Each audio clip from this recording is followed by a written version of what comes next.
Good morning. One more time, good morning.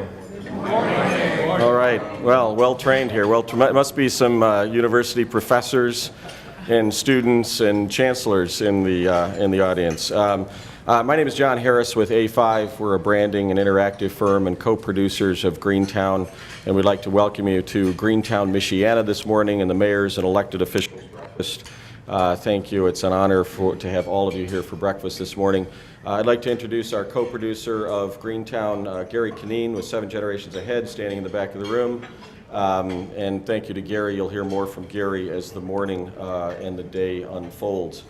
We're going to do a super quick mayor's panel with these folks, and they're all ready with their elevator pitch on why their city is great and why it's sustainable, and why they're all wonderful places to live, work, and play.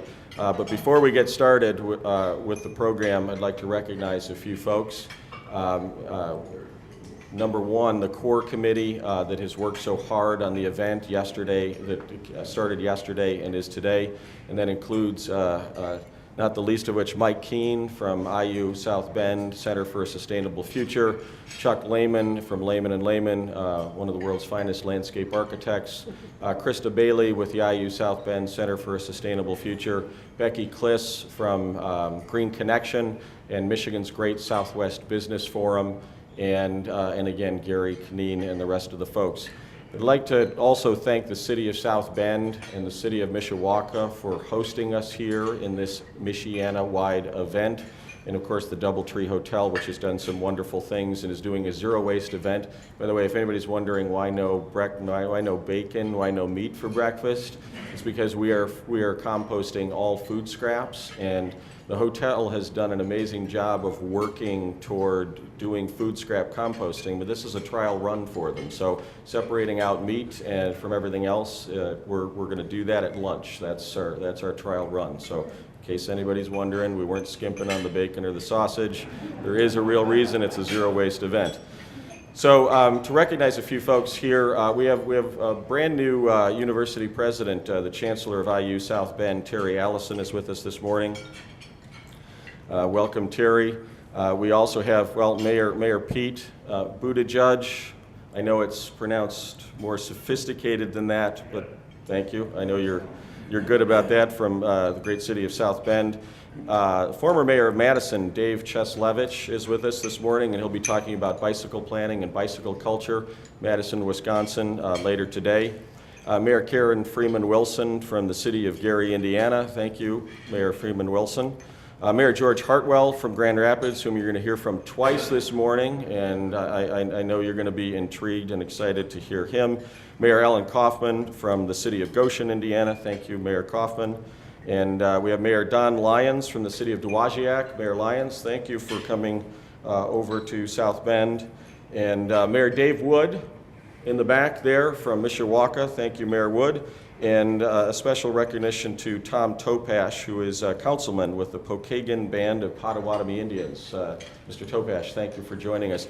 And I know a number of you are also elected officials and city managers and such, and again, we want to welcome you and thank you. So appreciate it very much.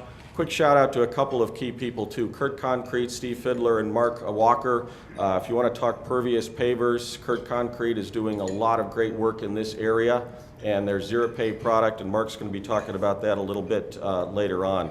So, and so many people to thank, which we'll thank in the general session when we get to that. Programming note, we've got 475 people registered for this event, which is a record for our Greentown events, the 15th ones we have done since 2007. So 475 people will be descending upon the Doubletree Hotel in downtown South Bend. So when we finish this breakfast, this air wall will move, and you are welcome to stay seated or move to the other seats, but that's why we have this seating over here. So we'll just open this up and we'll go to the general session. And that's it for programming right now. Without further ado, I'd like to welcome to the stage our moderator and a good friend of Greentown's and one of the finest urban planners in the country, Mr. John Houseal from Houseal Levine.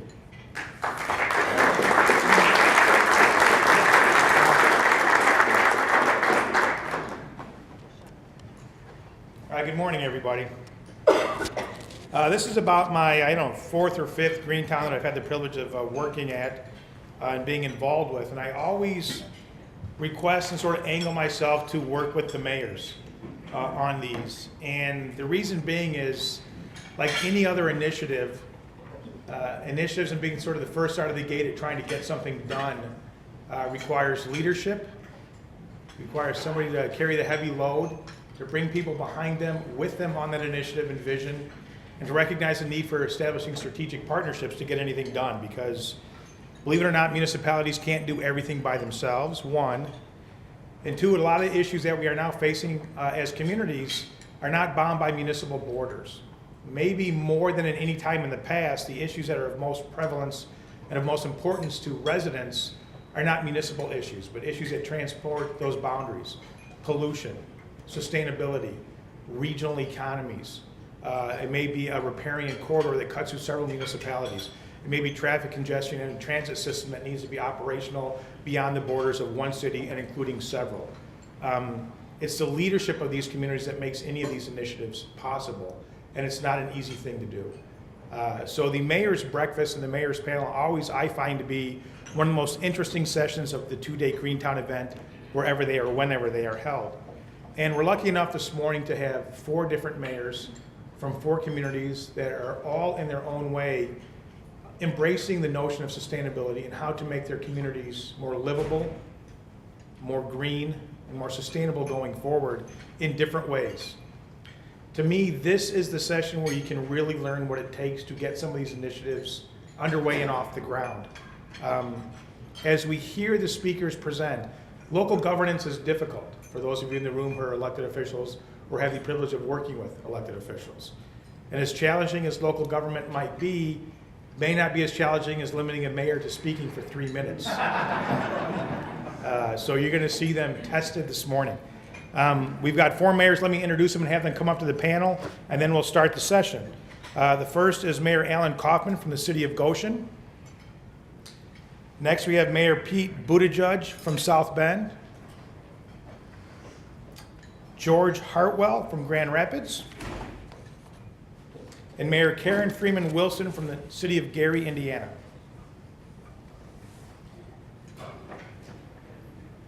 Now, as we prepare to listen to what each one of these mayors has to say, again, they're challenged with providing an introductory oversight enticement of 3 to 4 minutes as to what they are doing.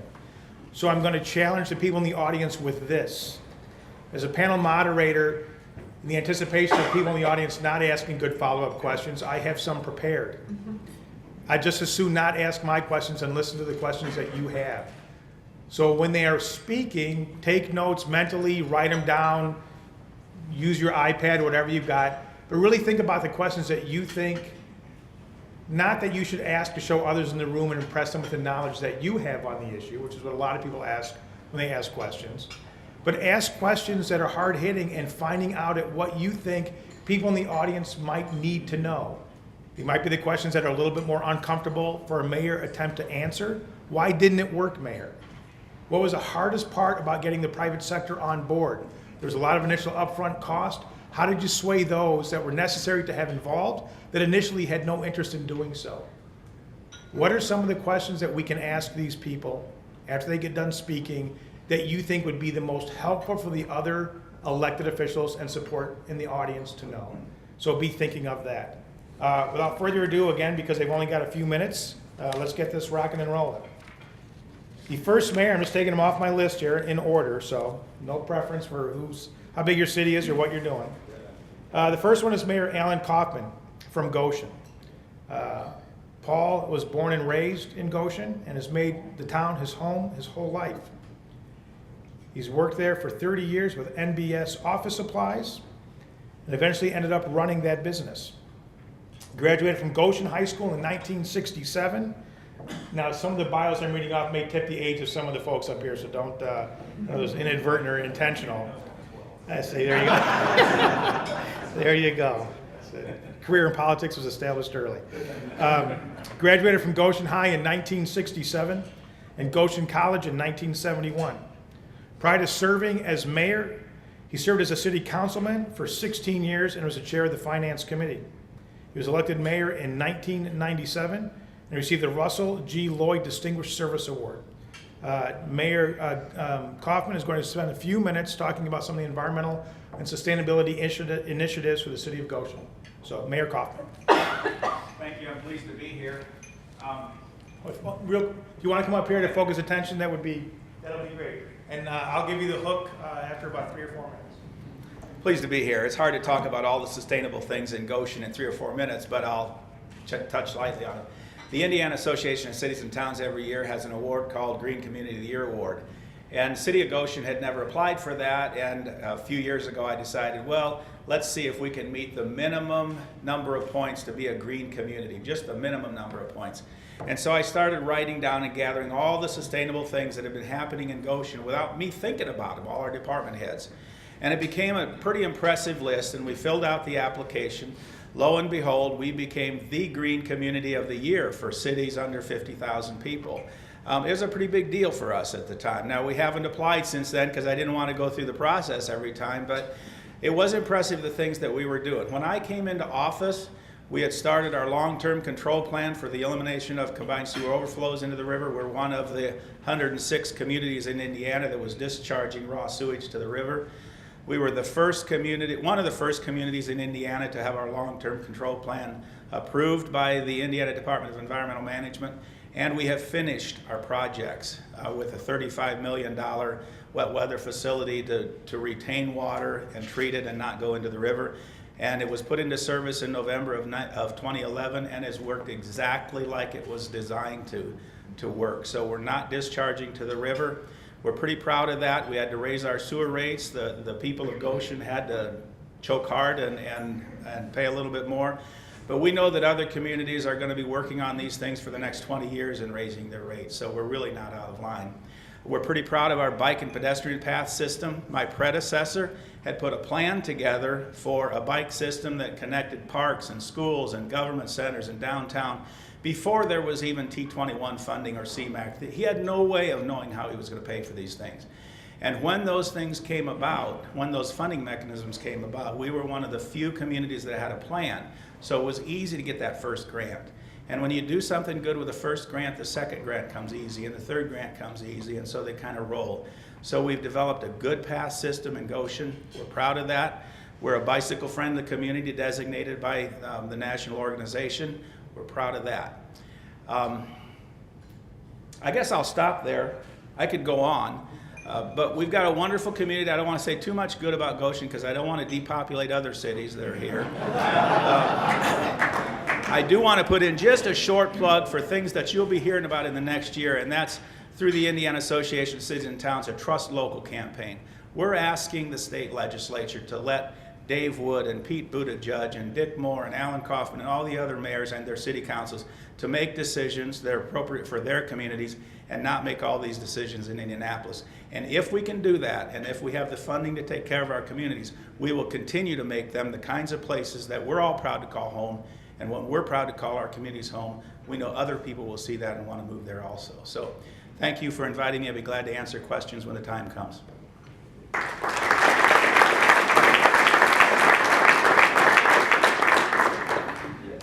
So what happens when you work with skilled professionals, 3 minutes and 8 seconds.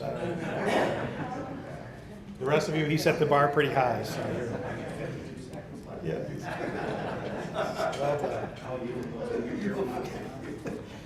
All right, next we're going to hear from Mayor Buttigieg from South Bend, and a little bit about the mayor. He was born in South Bend and grew up in the North Shore Triangle city of that neighborhood.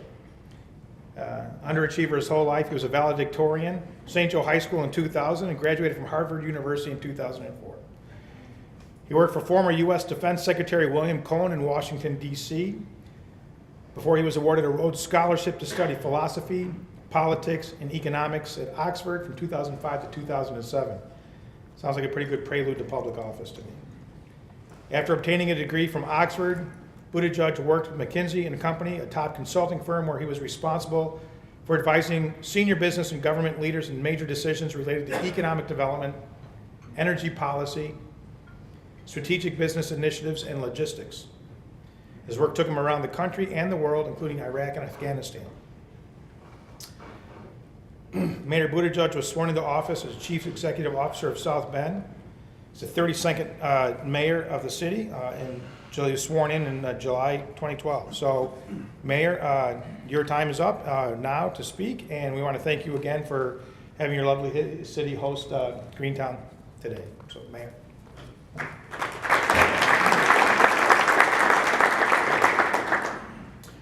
Well, thank you. Just out of curiosity, does the introduction count against my 3 minutes, or do I get? Okay, good. Well, thanks for the kind introduction, and I just want to say how proud South Bend is for the opportunity to host, and also what an honor it is to be surrounded by such extraordinary mayors.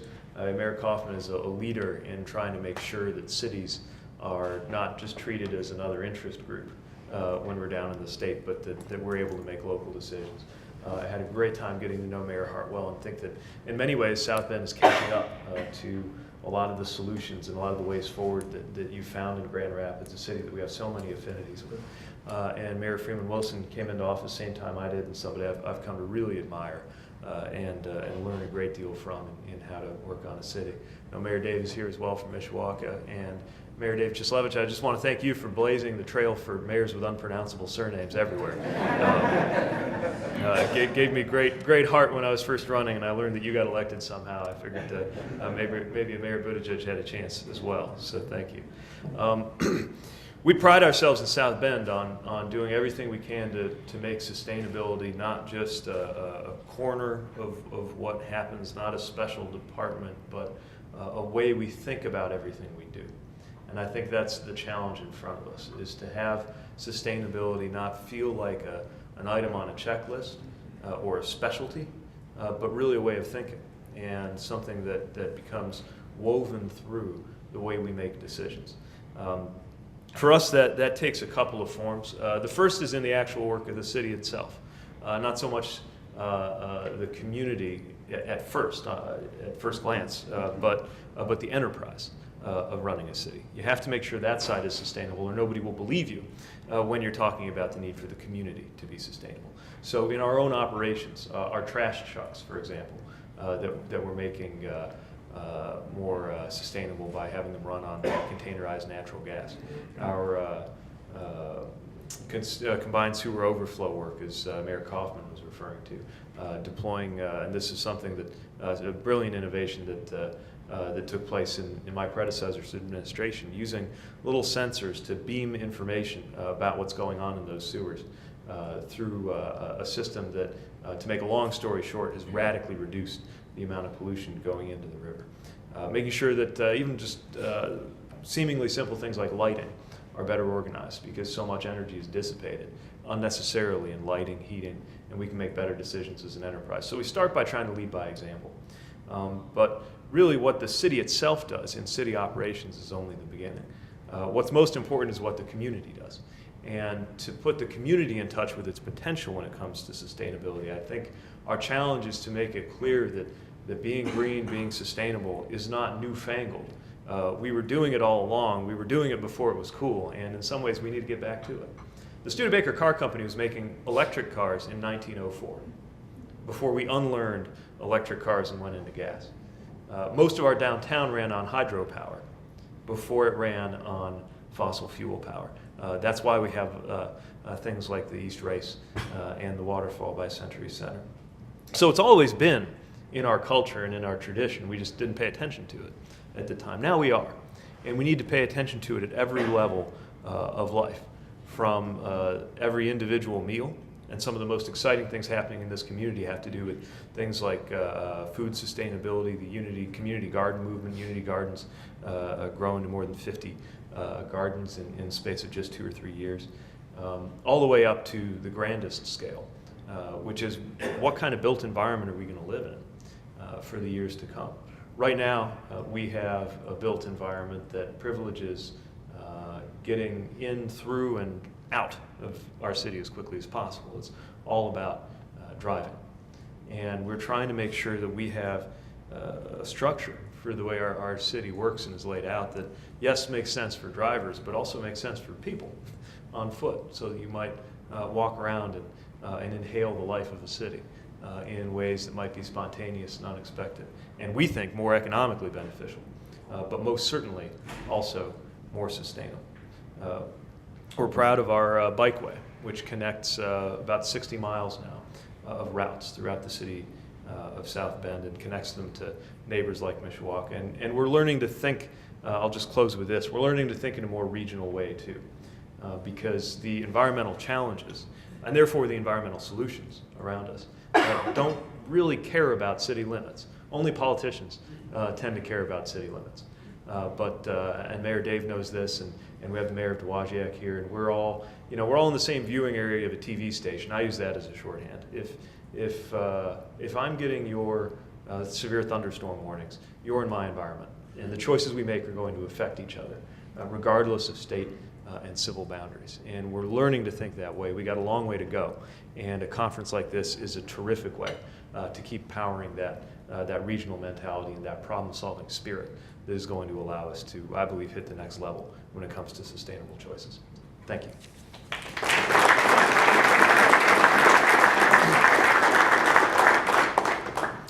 Now, I thank the mayor for being so kind as to have the city host Greentown, but I think, Mayor, personally, I'd like to thank you for serving in the military as well.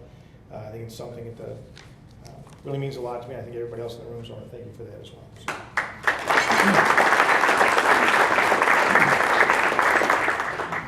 All right, next up is someone who is no stranger to sustainable initiatives, and we will have the benefit of listening to him speak in more depth a little bit later. This is sort of like a warm-up for him, I guess you could say. Mayor George Hartwell from the city of Grand Rapids is now serving his third term of mayor of that city after taking office in January of 2004. He has implemented a variety of environmental and sustainability measures over his tenure, including purchase of renewable resource energy, use of alternative fuels in city vehicles, continued attention to water quality in Grand River, and widespread implementation of energy conservation measures throughout the city. In January 2007, the United Nations recognized Grand Rapids as a regional center of expertise in education for sustainable development. I think that word education is key there. A big part of sustainable initiatives is bringing people along and educating them.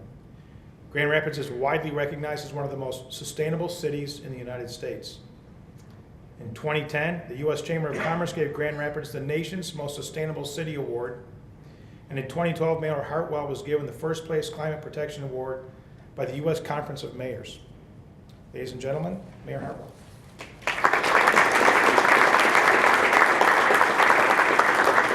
Well, thank you. Thanks for the nice introduction. And Mayor Buttigieg, what a wonderful city this is. And thank you for taking time yesterday to walk with me and show me this incredible city of South Bend.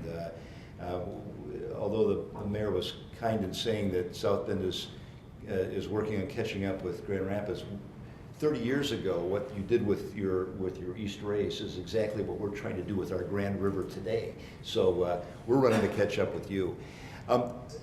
Because I've got the next half hour after this presentation, let me just say a word not about specific initiatives so much as about the process of planning, sustainability planning. When I took office 10 years ago, we threw out the old strategic plan and sacred strategic plan, and we implemented sustainability planning. We surrounded ourselves with a community of knowledge that helped us walk through that process, not least of which was Grand Valley State University that continues today in a consulting role with the city of Grand Rapids around sustainability. Every single department head was charged with developing her or his sustainability plan, and it wasn't enough that the economic development department could focus on economic growth and vitality. They also had to find environmental practices and they had to identify social equity practices and policies within their department. We started out with folks with their arms crossed and no way, Mayor, are we going to go through this. But they began doing it, and it works, and they see that it works, and they're having successes with it. And so today, sustainability planning is bedrock to everything we're doing in Grand Rapids. The plan drives all of our activity. And because municipal government generally, simply has to be transparent in everything it does.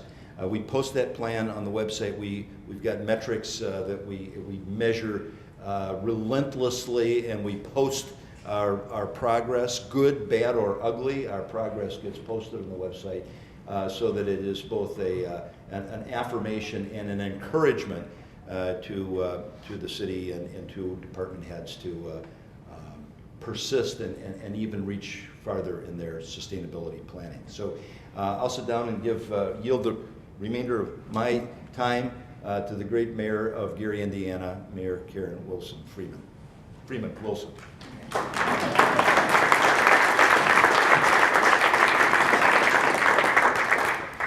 All right, thank you, Mayor. As someone I was born and raised in St. Joe, Michigan. Family has a farm in Coloma. At least one weekend every fall as a college student, I would travel from Ann Arbor down here to South Bend to either see my team do well or massively disappoint against Notre Dame. And have had the privilege as an adult, as a professional, to work with all of these municipalities back in my home region, to finally see a lot of them own the narrative, to start guiding the ship that is their communities after decades of these communities changing.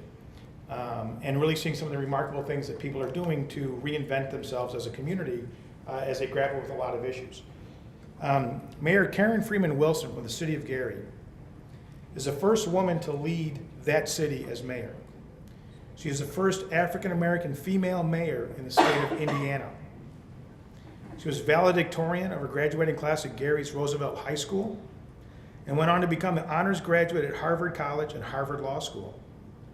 Mayor Freeman Wilson was previously served as a Gary City judge beginning in 1992 and the state's attorney general beginning in 2000. She lives in the city of Gary with her husband and her daughter. And she's going to spend a few minutes talking with us today about their sustainability initiatives and their work with HUD and the EPA.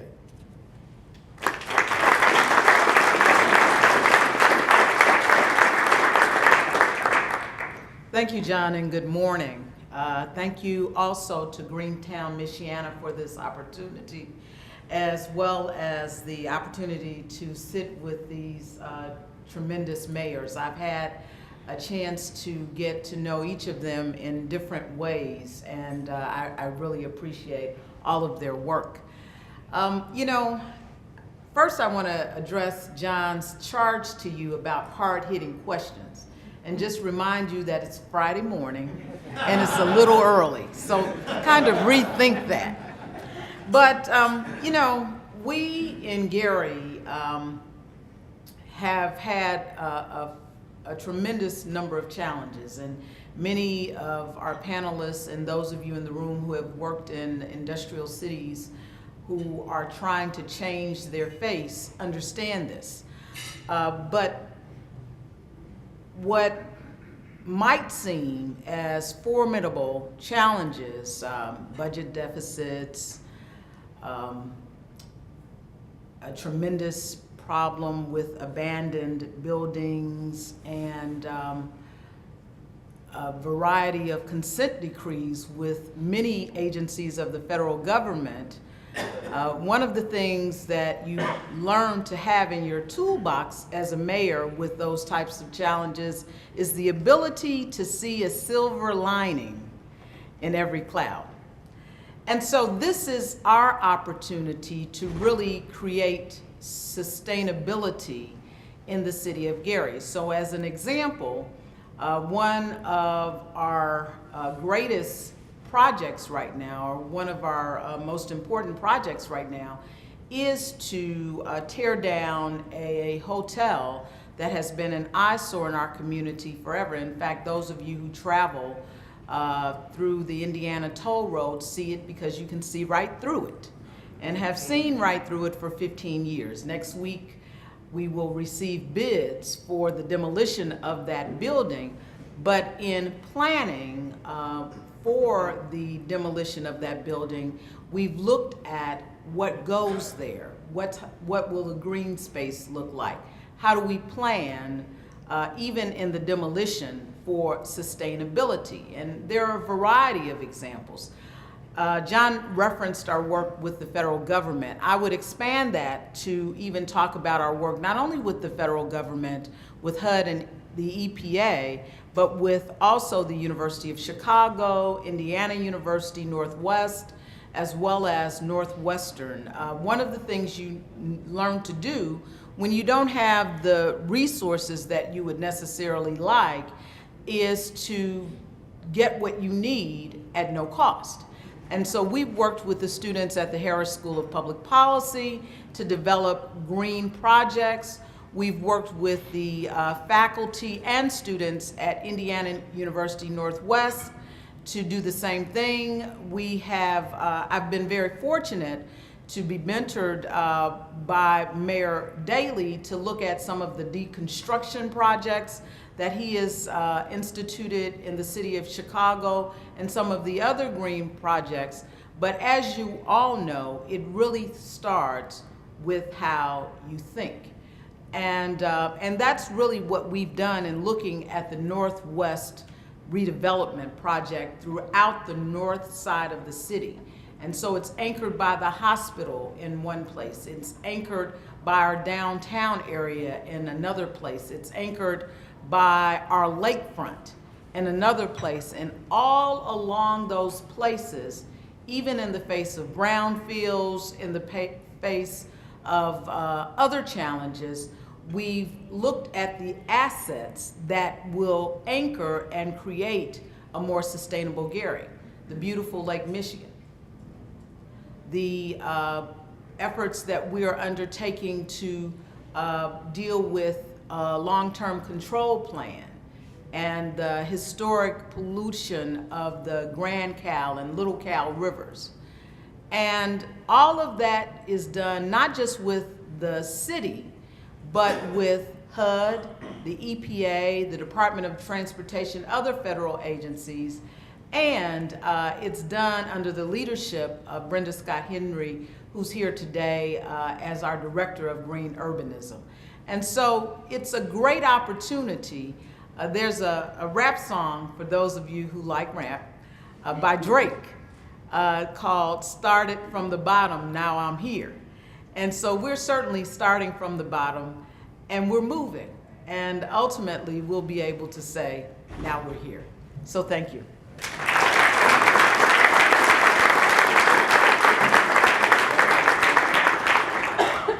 So again, we've got a panel up here with officials from cities of various sizes facing a myriad of issues with different histories and context, all moving forward to the foundation of sustainability as to how to tackle these uniquely for each one of their communities. Right before this session this morning, I was talking with Mayor Wilson, and we were I said, how are you doing? She said, you know, we're taking it one piece at a time. And I said, that's the only way you can do it. She goes, you know the old saying, you know, how do you eat an elephant? One bite at a time. So with that, I'd like to open it up to anybody who has a question. We're looking for insightful, concise questions and concise and insightful answers. We've got about 5 or 10 minutes to sort of pick off a few things that you may have questions with. So anybody have a question you'd like to ask anybody up on our panel? How do you educate your citizens that you serve on the concept of life cycle cost instead of lowest initial cost? Mayors, any one of you can field it. Go ahead. Let me take a first crack at that. Is this microphone working? Okay. But with an example, we set a target for in 2004 for municipal power demand coming from renewable resource energy. I set a 20% goal. It was easy to reach because we simply went out and bought it from our public utility, Consumers Energy. Didn't develop it ourselves, simply purchased it.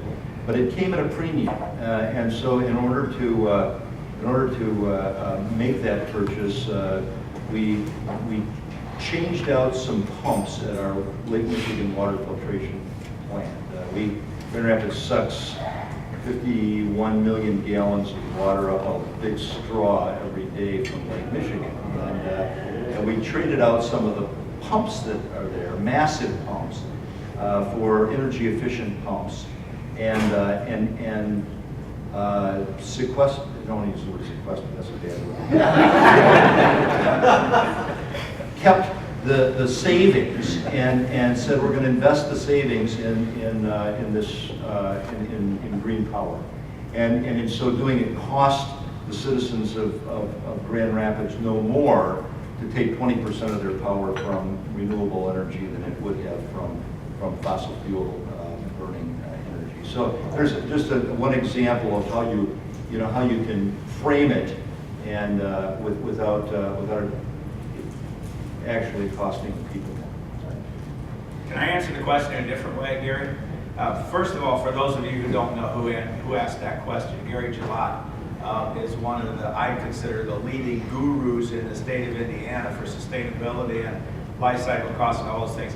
And the Indiana Association of Cities and Towns has recognized Gary as one of the leading municipal servants in the state of Indiana. So, Gary, thank you for the service that you have given, not only to the city of Elkhart, city of South Bend, and making them great places, but also giving advice to the rest of us. I'll turn the question around a little bit and say, I don't think it's as hard to convince the residents of a community to look at lifestyle costs as it is the state legislature, and giving us purchasing laws that don't allow us to look at life cycle costs. So I think we need to educate state legislators more than we need to educate our own communities. No truer statement. All right, any other questions? Another question from anybody? I just wanted to take another angle, yet a different angle, and that is to say through over-education and transparency.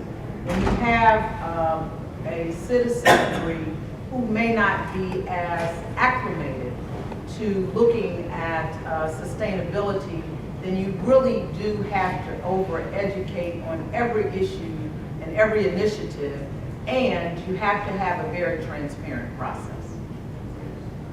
I guess I would ask the question of anybody on the panel, was there any necessary stakeholder that you needed to have on board that was particularly difficult to bring on board? Why, and how did you finally get them to come along for the ride? Any examples of any of those obstacles? Because those are things when we work in communities, we run into quite a bit.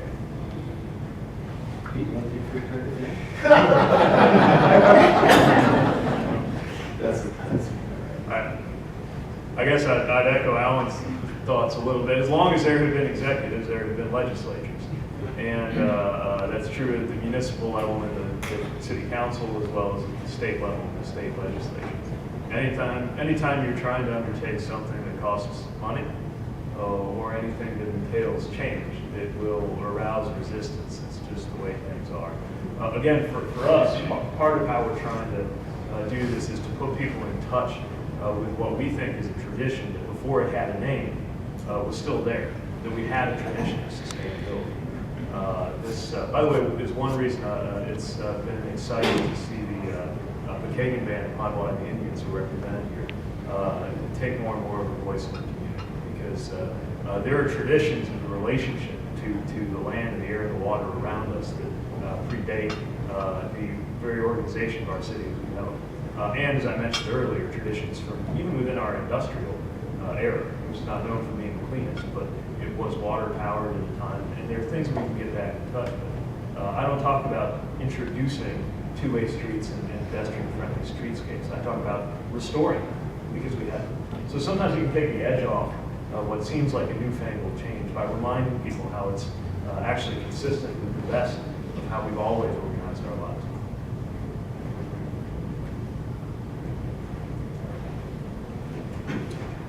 Well, I guess the most painful thing in Goshen was trying to reroute a road. And I never thought it was so difficult to build a road or reroute traffic. But I understand America Wajak's here. The city of Goshen went and looked at what the Wajak did as far as moving a highway a couple blocks off of the main street. And the story that I heard was their main street was 75% vacant when the highway went right down the middle of Main Street. They moved it 2 blocks over to move a lot of the truck traffic away from Main Street, but not reroute everything around town so that you remove all the traffic from the community. And we copied that idea, but we got sued by a neighborhood association and historic landmarks, and we had to plow our way through that and bring the citizens on board. And a lot of negative feelings in the community. The project ended up happening, and it worked exactly as we wanted it to happen. And most of the opponents of the project became supporters of the project after it was done. But rerouting traffic is difficult. Business was once both the greatest obstacle to overcome and the greatest asset in overcoming the obstacle. It sounds paradoxical, it is. The business was resistant to some of the ideas of sustainability initially for the very reason that was hinted at in the first question. That is, this is just going to be too expensive. Government shouldn't be involved in that. You've got to pare down, you've got to be smaller, you've got to spend less. But there was a core group of businesses organized under the West Michigan Sustainable Business Forum that stepped up at that time and stood with me and said, no, you know, you're looking at short-term thinking here, and we've got to look long-term. We've got to become a sustainable community. So they ended up being my allies, and over the last decade now, we've seen movement, clear movement throughout the business community. Even the Chamber of Commerce has on their website has a carbon footprint measuring tool. The Chamber of Commerce.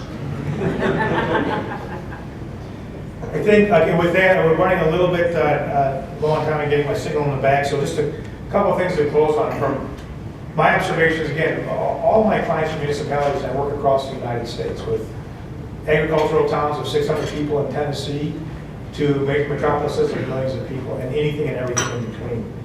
I also serve on the board of directors for a local community foundation back in Illinois, Oak Park River Forest Community Foundation.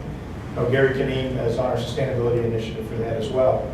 And I see a couple of trends happening. One that I see as the biggest issue is the need and the essential component of having to sort of forget ownership of success and who gets credit for what needs to be done, and recognizing who your partners have to be to accomplish anything. Because as I said at the beginning, and the mayor so eloquently stated as well, municipal boundaries mean little in the issues that we now have to face. And we have to sort of drop those pretenses and guards in order to get anything accomplished. I think that's maybe first and foremost. And in that vein of learning from others and sort of breaking down those barriers, over the next several hours or the rest of the course of this day, grab one of these mayors that are up here on the panel and sidebar with them. Get a few words in with them to sort of see if there's anything more you can learn to develop in a little bit more intimate conversation that we didn't have time to discuss today as part of this panel. So again, I want to thank you so much for attending.